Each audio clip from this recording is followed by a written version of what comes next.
Hi guys, and welcome to part 2 of Coloring the Magic Mushroom Village. On this page the drawings are arranged as separate little pieces and I'm trying to bring them together into one cozy mushroom village.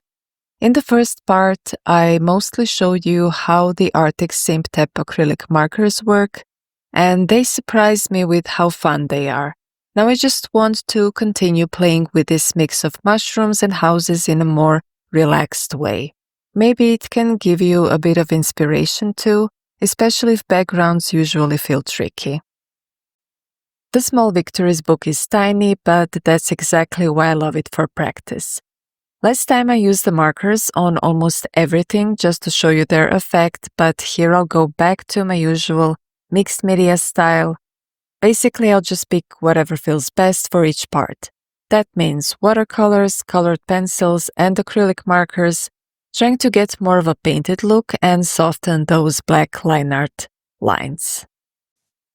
Here I started with the watercolor background just because it's the easiest way for me.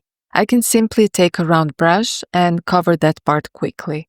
I usually load the brush with a lot of pigment and just a little water, place it on the paper, then rinse the brush and spread the color out. That way it becomes more transparent and easier to control. Don't stay too long on the same spot, otherwise the paper might get damaged or even bleed through to the other side. The smoother and quicker you manage to do it in one layer, the happier the paper will be. For the rest of the details, I'll just use acrylic markers together with colored pencils, mostly because it feels like the easiest way for me. This gives a bit of a painterly, slightly messy effect. If that's not really your style, you can always keep it simple and color the small parts with colored pencils. And if you'd like to hide the black lines, there are a few options. You can tone them down with acrylic markers or take a thin detail brush and go over them with acrylic paint or even gouache at the end. There are so many different techniques for covering line art, so it's really up to you. Personally, I like to work quickly, otherwise I lose interest if I spend too much time on one page. My shortcut is to go over the smaller areas in the fastest way that works for me. It can look a bit messy sometimes, so don't feel like you have to copy my process. Think of this more as a little inspiration. Different ways you can color, fix a mistake, or just play around with the materials you already have. Now I'm adding another layer of watercolor for the background. I want to sketch some tree outlines in the distance and make it a bit darker so the mushrooms pop out nicely. With watercolors, you can only add new transparent layers if the paper is completely dry. Otherwise, the colors get muddy or worse, the paper might get damaged. So patience is really important here. You'll also notice that at one point I accidentally dropped some acrylic marker onto the background. Once that happens, you can't go over it with watercolor anymore because markers leave a slightly shiny finish. There are some basic acrylic paints that actually layer pretty well with watercolors, but you always need to know how your mediums react together. The general rule is watercolor first, then acrylics or markers on top, like adding white clouds or little trees at the end. I get asked how I thin out my markers, and the rule is the same as when I work with watercolors in a coloring book. I first put down a solid layer of color, then I dip my brush in water, dab it lightly on a paper towel, and use it to soften the edges. The brush should be wet enough so the paint glides smoothly, but not too wet, and that way you'll still have control.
I like using thick coats of acrylic paint, but of course that has some downsides.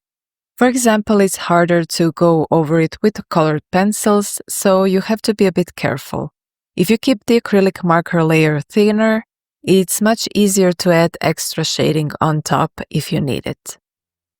Sometimes it's actually easier to just color small details with pencils instead. That's really the point of mixed media, picking whatever makes your job easier or gives you a nicer effect.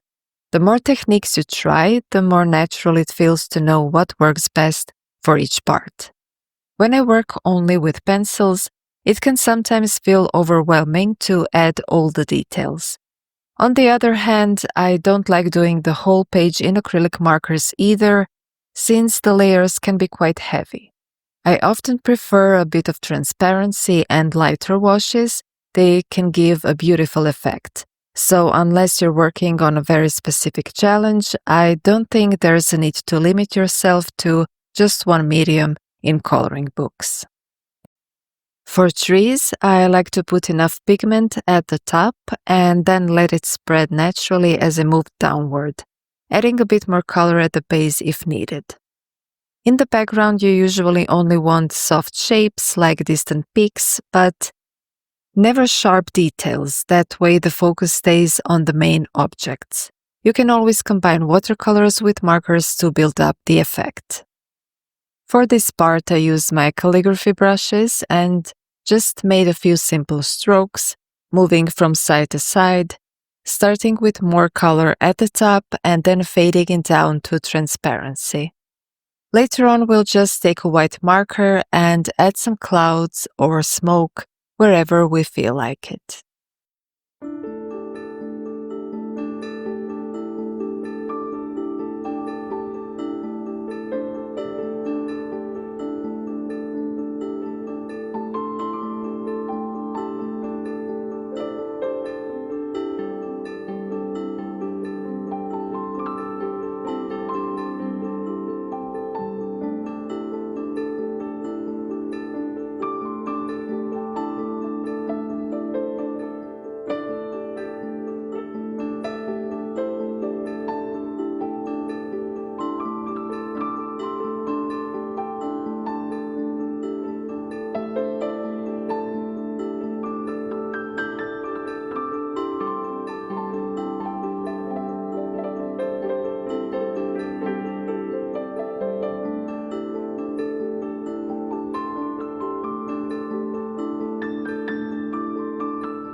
In this part, don't forget it's always best to let things dry before you keep painting. For example, even if you're working on a mushroom, make sure the background underneath is dry. Otherwise, the paint can easily spread outside the mushrooms and houses. You'll also notice that sometimes I add a new layer on top of still wet acrylic marker, just to let the colors blend a little. But keep in mind that when you use a white marker over another color, the tip can pick up that pigment.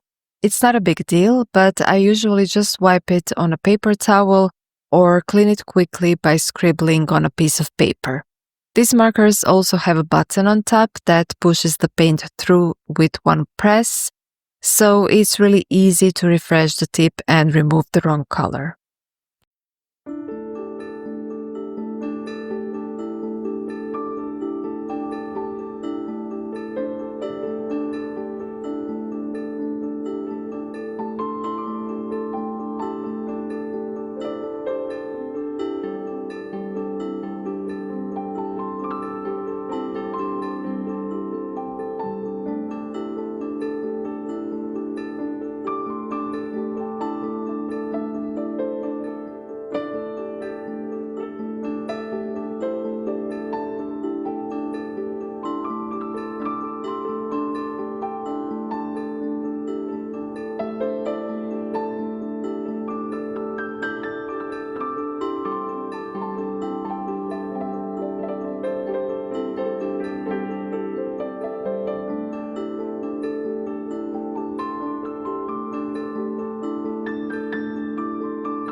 And now I'll just add one more thing to finish.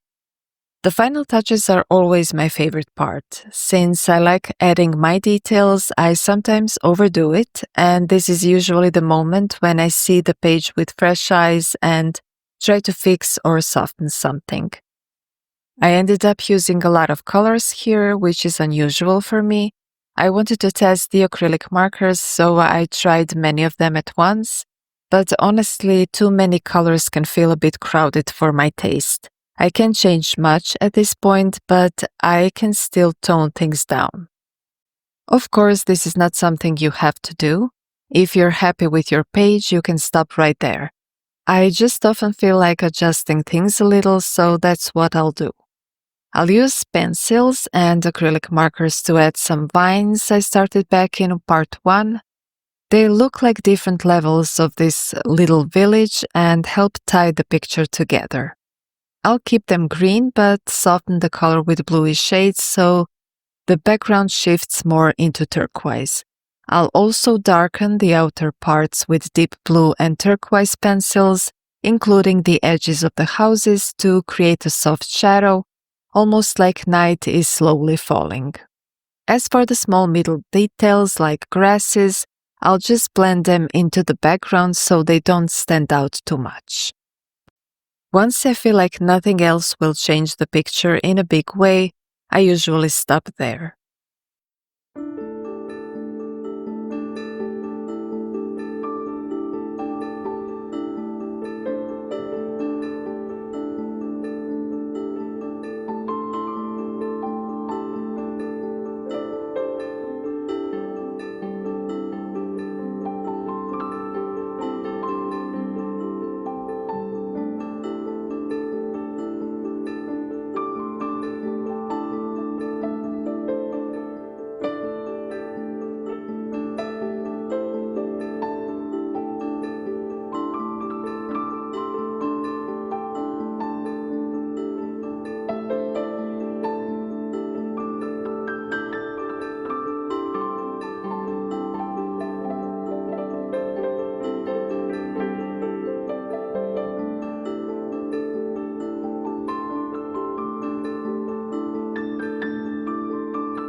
And that's all for today. I hope this gave you a few ideas on how to connect small, separate illustrations into one bigger scene. Maybe you'll even try something similar in your own coloring books. Have fun coloring and see you soon!